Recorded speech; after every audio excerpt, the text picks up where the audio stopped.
حضور نبی مکرم نور مجسم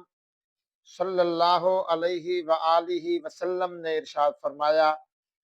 میرے پاس حضرت سیدنا جبرائیل،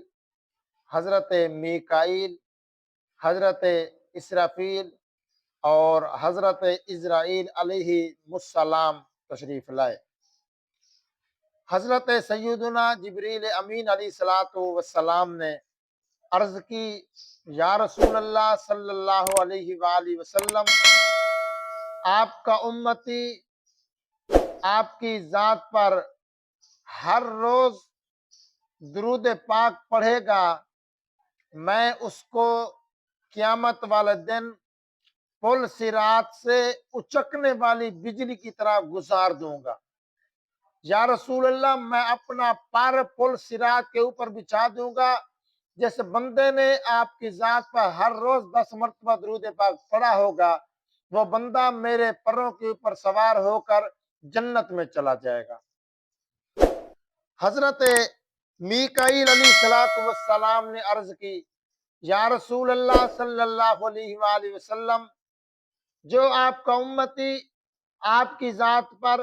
ہر روز 10 مرتبہ درود پاک پڑھے گا، قیامت والے دن میں اس کو حوض کوثر سے پانی پلاؤں گا۔ حضرت اسرافیل علیہ السلام نے کہا، یا رسول اللہ صلی اللہ علیہ وآلہ وسلم، جو آپ کا امتی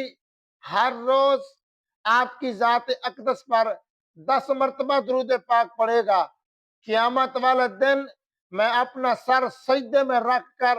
اللہ تعالیٰ کی پاک بارگاہ میں دعا مانگوں گا، یا اللہ اس کی بخشش فرما۔ اے پیارے حبیب، اس وقت تک میں اپنا سر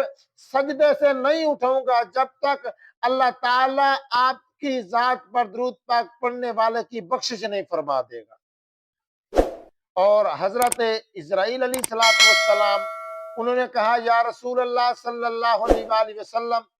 جس بندے نے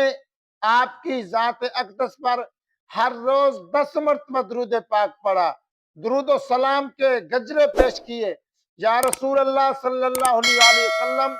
جب میں اس کی روح کو قبض کرنے آؤں گا، اس کی روح ایسے قبض کروں گا جیسے انبیاء کرام کی روحوں کو قبض کرتا ہوں۔